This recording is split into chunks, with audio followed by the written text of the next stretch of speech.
Now more than ever, it is important for you to build a brand online. Long gone are the days where people are just buying just because they're buying. They want to know more about your brand, more about your story, and they really want a connection with you, whether it's a product or whether it's a person. And lucky for you, I have been in the business of building brands for 5 entire years. And in today's video, I am going to share how I was able to grow my brand to over 160,000 people within my first 3 years of business. And we are not just talking about growing your brand on social media, because if you know anything about me, I don't really care much for social media for real. So I am going to be talking to you about how to grow your brand online, on social media, and off of social media. Now, before I get into what I'm going to share with you, I want you to comment down below, what is the ultimate vision that you have for your brand? Put it into one sentence. What is the vision that you have for your brand? If you were to think 10 years from now, what do you want your brand to be? Drop it in the comments and let's have a discussion down below. I would love to see all of the amazing things that you have planned for your life and for your brand in the future. Pause. Flag on the play. If you're watching this, there's a good chance you've seen my recent video. It's like every time you make strides, it's sickening, but. Which means you're probably giving me the side eye. Heck, I would be too. Well, here's the truth. The very first step I took before creating my brand revamp plan, aka save my brand plan, I reflected on what worked well for my brand before. This caused me to realize the substantial amount of growth that I had within a short period of time. I'm talking about 30K on TikTok within my first few months, 10K on IG my first year, monetized on YouTube my first few months, so on. And not only was there a different level of hunger within me, but most importantly, there was intense strategy. So here I am sharing my findings with you in a blueprinted way so you can see success with your brand, even if you're in the very early stages. And heck, I'm about to take these blueprinted steps and use them too. So let's grow our brands together.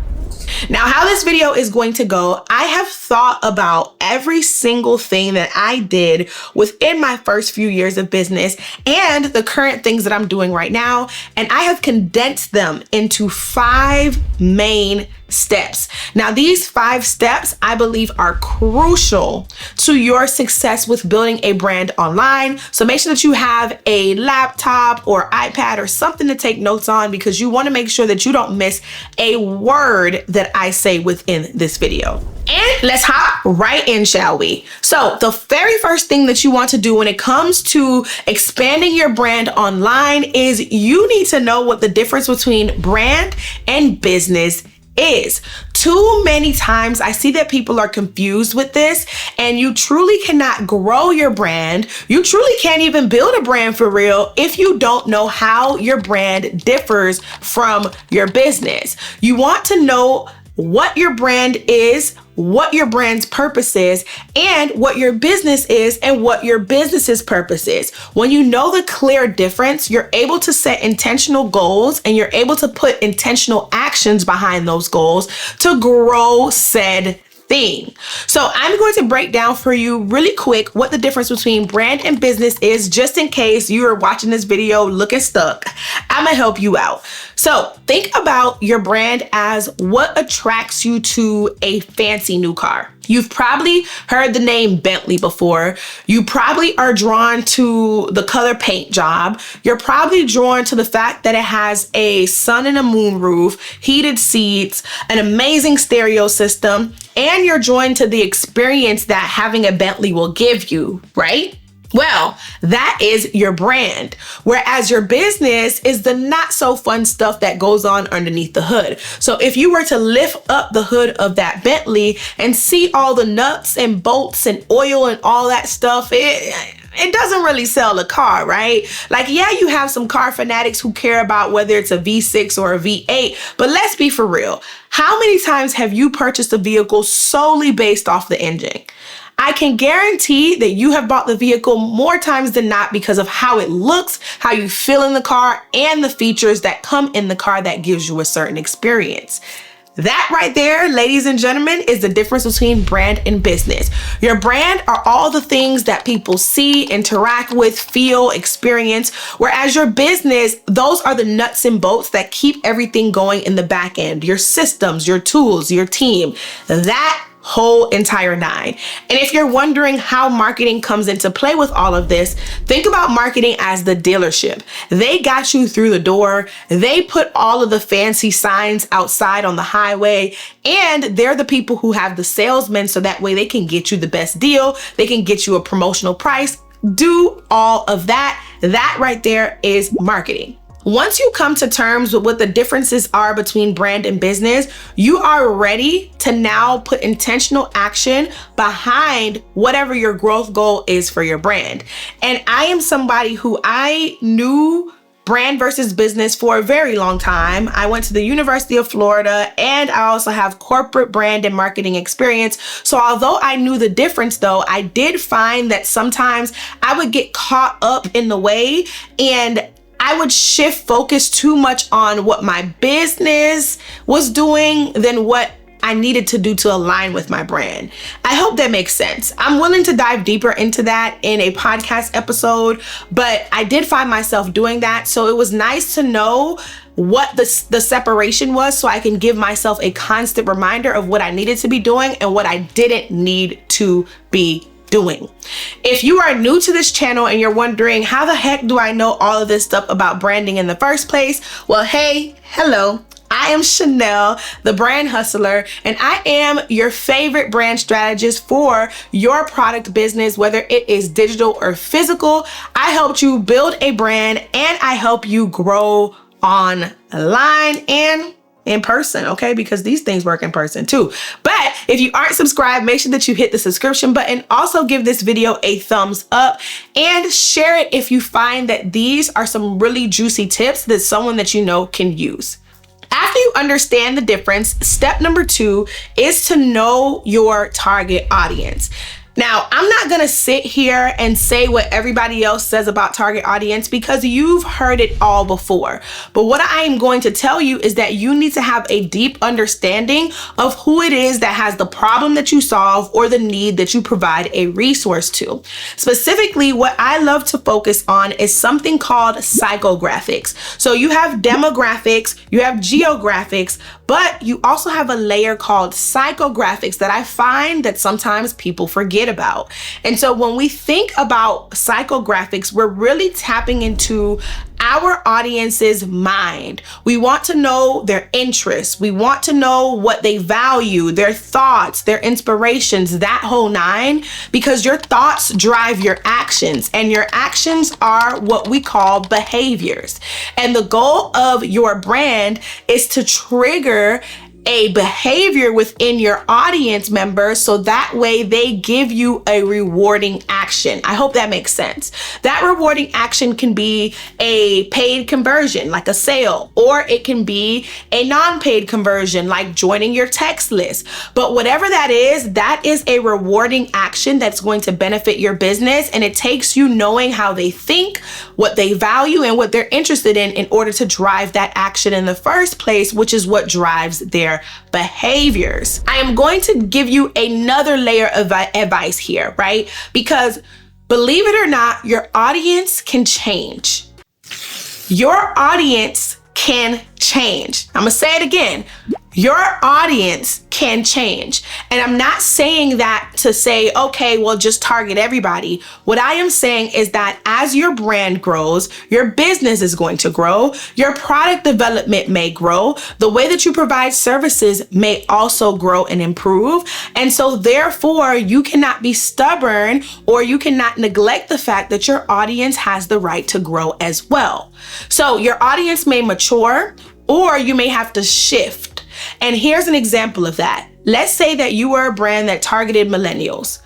Well, back then, millennials were all in their teens and in their 20s. But now, as a millennial myself, I'm 30. Millennials go all the way up to 40 something, and they stop at 27.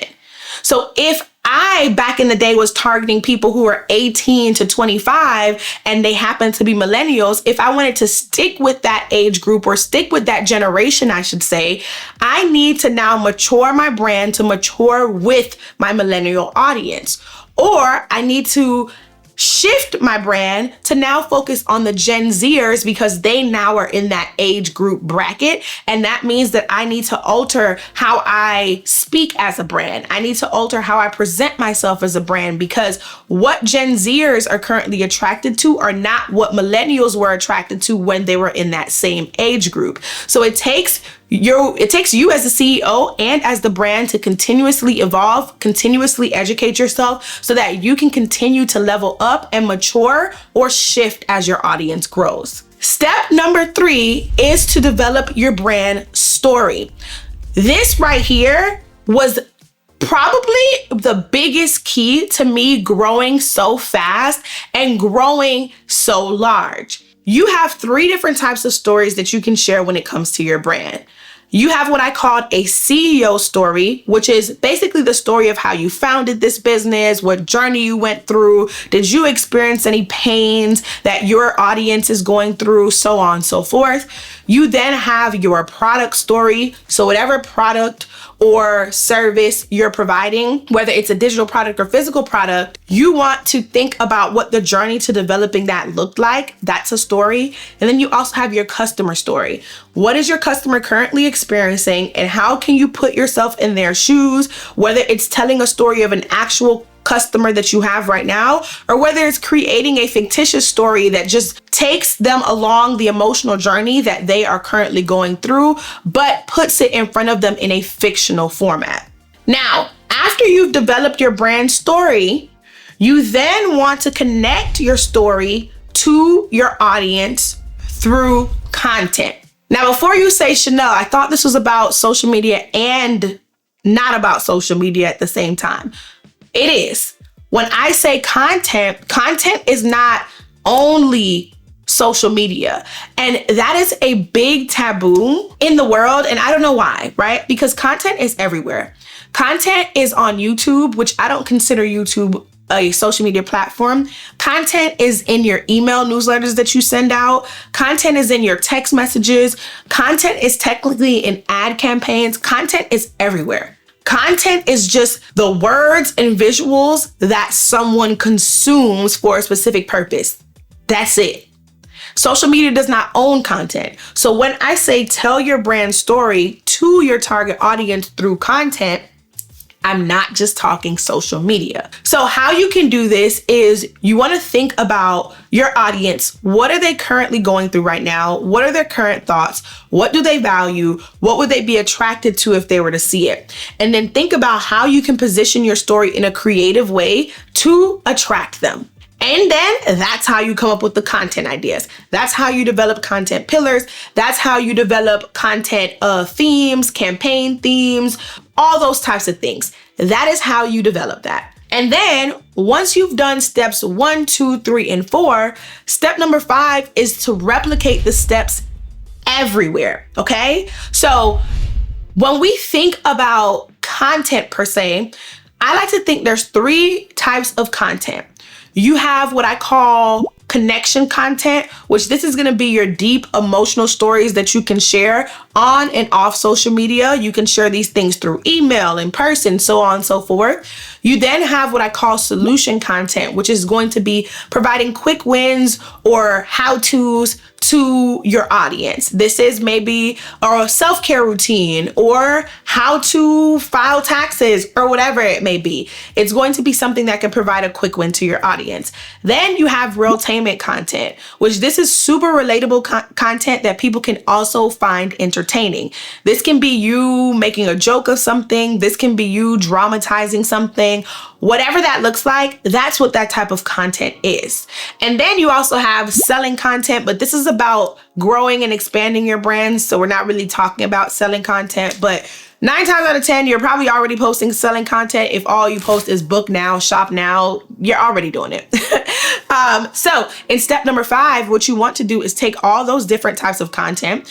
And because you're telling your story to your audience through the content, your steps are already intertwined. So now all you're going to do is then figure out how can you replicate that in several places. For example, how can I replicate what I am doing on Instagram per se on YouTube? How can I replicate what I am doing on YouTube via email? How can I replicate what I am doing via email in person at an event I'm sponsoring or an event that I'm a vendor at? How can I duplicate this?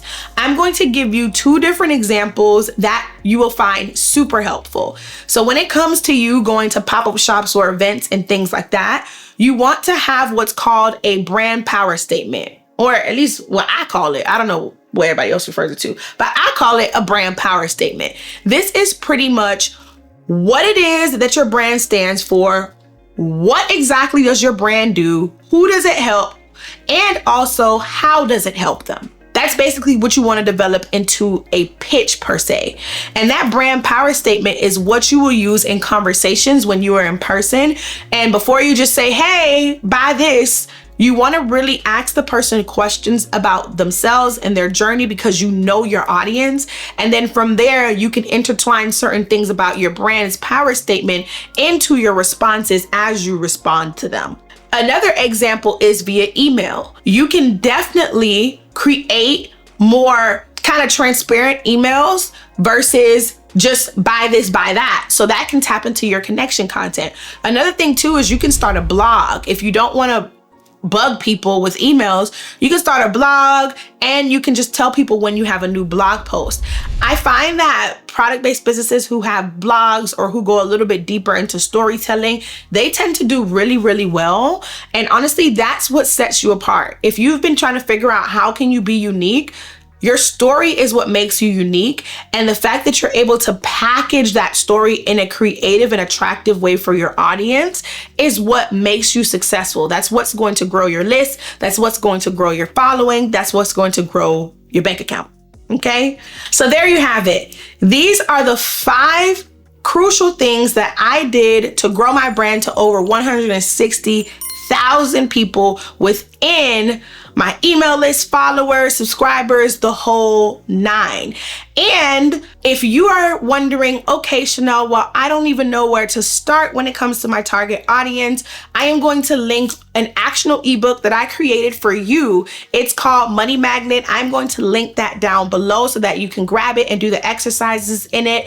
I am also going to link an additional video where I share why you need to develop your target audience. What are some of the core things that you want to think about? And so after you grab the book, watch that video and do the video alongside the book, and you will be golden. If you have watched this entire video, comment down below brand to show me that you made it all the way to the end. Make sure that you give this video a thumbs up. Subscribe to the channel if you haven't already. Follow me on Instagram and on TikTok at The Brand Hustler, because I share insightful gems over there as well. And I will see you in the next video. Bye, Hustle Babe.